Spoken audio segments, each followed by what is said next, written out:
পরম করুণাময় অসীম দয়াময় আল্লাহর নামে। আলিফ লাম মিম।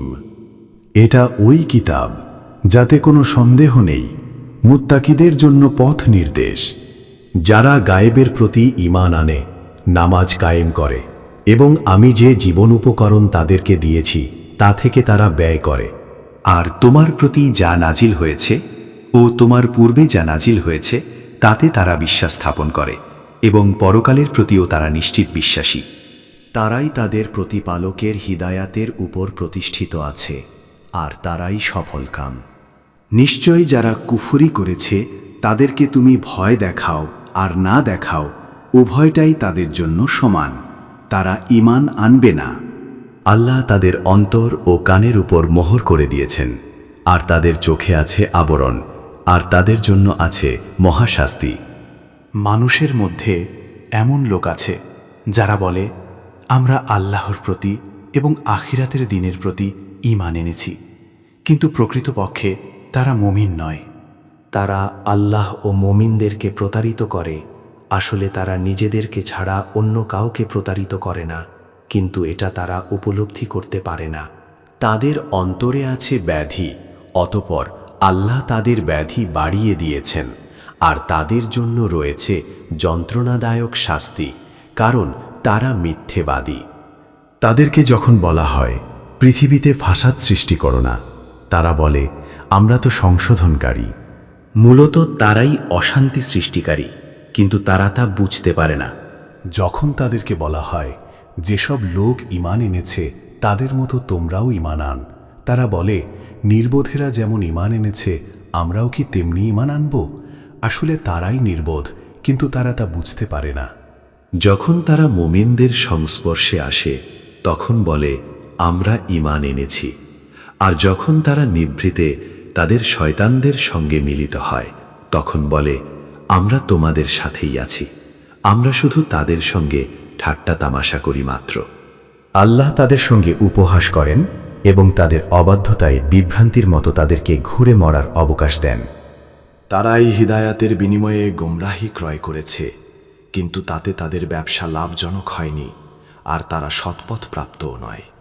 তাদের উদাহরণ যেমন এক ব্যক্তি আগুন জ্বালালো, তা যখন তার চারদিক আলোকিত করল, আল্লাহ তখন তাদের জ্যোতি অপসারণ করে দিলেন এবং তাদেরকে এমন ঘন অন্ধকারে ফেলে দিলেন যে তারা কিছুই দেখতে পায় না।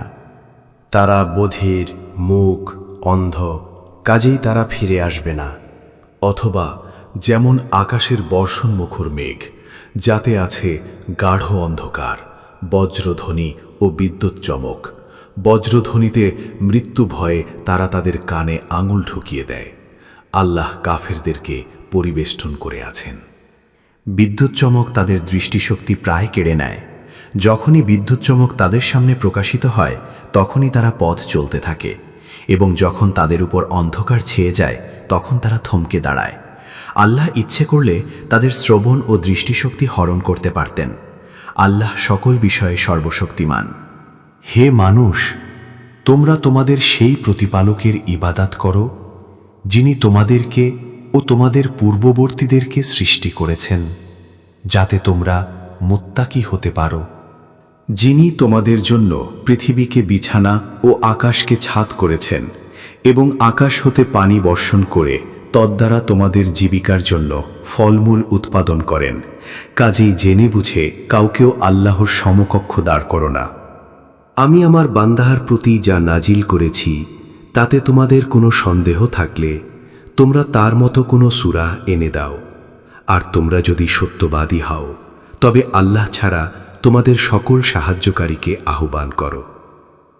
যদি তোমরা না পারো এবং কখনো পারবেও না, তাহলে সেই আগুনকে ভয় করো যার ইন্ধন হবে মানুষ এবং পাথর, যা প্রস্তুত রয়েছে কাফেরদের জন্য। যারা ঈমান আনে ও সৎকর্ম করে তাদেরকে সুসংবাদ দাও যে তাদের জন্য আছে জান্নাত, যার নিম্নদেশে নদীসমূহ প্রবাহিত। তাদেরকে যখনই ফলমূল খেতে দেয়া হবে তখনই তারা বলবে, আমাদেরকে পূর্বে জীবিকা হিসেবে যা দেয়া হতো এ তো তারই মতো। একই রকম ফল তাদেরকে দেয়া হবে এবং সেখানে রয়েছে তাদের জন্য পবিত্র সঙ্গিনী। তারা সেখানে চিরস্থায়ী হবে। নিশ্চয় আল্লাহ তো মশা অথবা তার চেয়েও ক্ষুদ্র কোনো বস্তুর উদাহরণ দিতে লজ্জাবোধ করেন না। অতএব যারা ঈমানদার তারা জানে যে এ সত্য তাদের প্রতিপালকের নিকট থেকে এসেছে, কিন্তু যারা অবিশ্বাসী তারা বলে যে আল্লাহ কি উদ্দেশ্যে এ উদাহরণ পেশ করেছেন। তিনি এর দ্বারা অনেককেই বিভ্রান্ত করেন, আবার অনেককেই সৎ পথে পরিচালিত করেন। বস্তুত তিনি ফাসিকদের ছাড়া আর কাউকেও বিভ্রান্ত করেন না।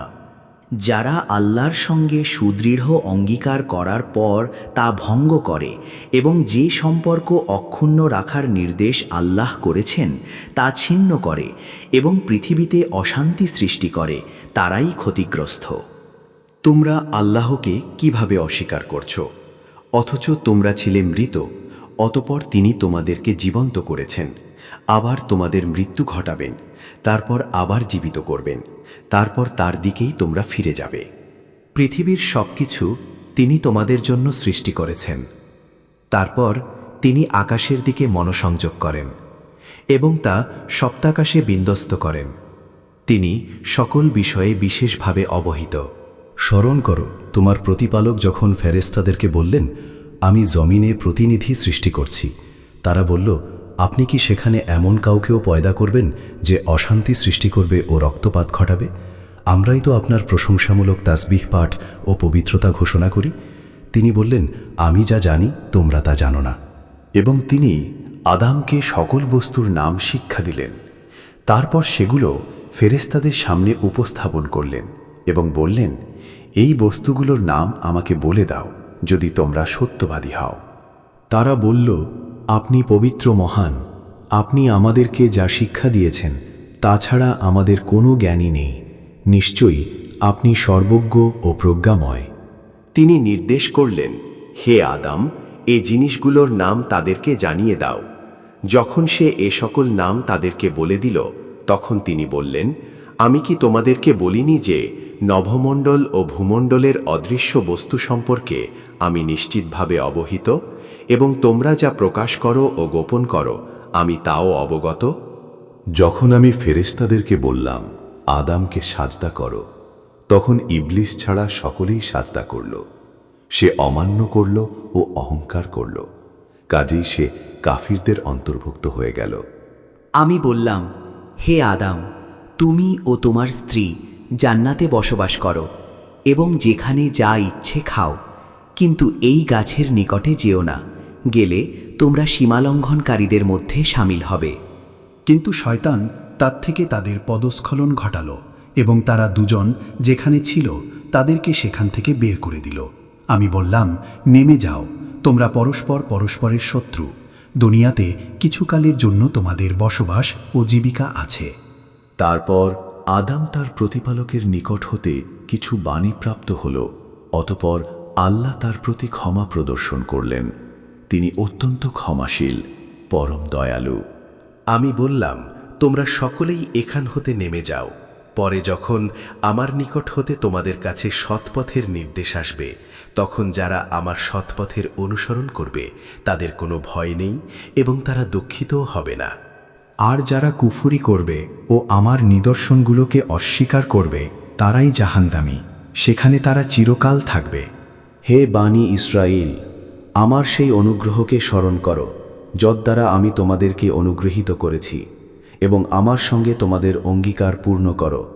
আমিও তোমাদের সঙ্গে আমার অঙ্গীকার পূর্ণ করব, এবং তোমরা কেবল আমাকেই ভয় করো। আর তোমরা ঈমান আন সেই কিতাবের প্রতি যা তোমাদের নিকট আছে তার প্রত্যয়নকারী, এবং তোমরাই তার প্রথম প্রত্যাখ্যানকারী হইও না, এবং আমার আয়াতের বিনিময়ে সামান্য মূল্য গ্রহণ করো না। তোমরা কেবল আমাকেই ভয় করো। তোমরা সত্যকে মিথ্যের সাথে মিশ্রিত করো না এবং জেনে শুনে সত্য গোপন করো না। তোমরা নামাজ কায়েম করো, জাকাত দাও এবং রুকুকারীদের সঙ্গে রুকু করো। তোমরা কি মানুষকে সৎকর্মের নির্দেশ দিবে এবং নিজেদের কথা ভুলে যাবে, অথচ তোমরা কিতাব পাঠ করো, তবে কি তোমরা বোঝো না? তোমরা ধৈর্য ও সলাতের মাধ্যমে সাহায্য প্রার্থনা করো, আর তা আল্লাহ ভীরু ব্যক্তিবর্গ ছাড়া অন্য সকলের কাছে নিশ্চিতভাবে কঠিন। যারা নিশ্চিত বিশ্বাস করে যে তাদের প্রতিপালকের সঙ্গে তাদের সাক্ষাৎ ঘটবেই এবং তারই দিকে তারা ফিরে যাবে। হে বানি ইসরায়েল, আমার সেই অনুগ্রহকে স্মরণ করো যব দ্বারা আমি তোমাদেরকে অনুগৃহীত করেছিলাম এবং পৃথিবীতে সকলের উপরে তোমাদেরকে শ্রেষ্ঠত্ব দিয়েছিলাম। তোমরা সেদিনকে ভয় করো যেদিন কেউ কারো উপকারে আসবে না এবং কারো সুপারিশ গৃহীত হবে না এবং কারো নিকট থেকে ক্ষতিপূরণ গ্রহণ করা হবে না, আর তারা কোনো রকম সাহায্যও পাবে না। স্মরণ করো আমি যখন তোমাদেরকে ফেরাউন গোষ্ঠী হতে মুক্তি দিয়েছিলাম, যারা তোমাদের পুত্র সন্তানকে হত্যা করে আর তোমাদের নারীদেরকে জীবিত রেখে তোমাদেরকে মর্মান্তিক যাতনা দিত, আর এতে তোমাদের প্রভুর পক্ষ হতে ছিল মহাপরীক্ষা। স্মরণ করো যখন তোমাদের জন্য সাগরকে বিভক্ত করেছিলাম এবং তোমাদেরকে উদ্ধার করেছিলাম এবং ফেরাউন গোষ্ঠীকে নিমজ্জিত করেছিলাম, আর তোমরা তা চেয়ে চেয়ে দেখছিলে।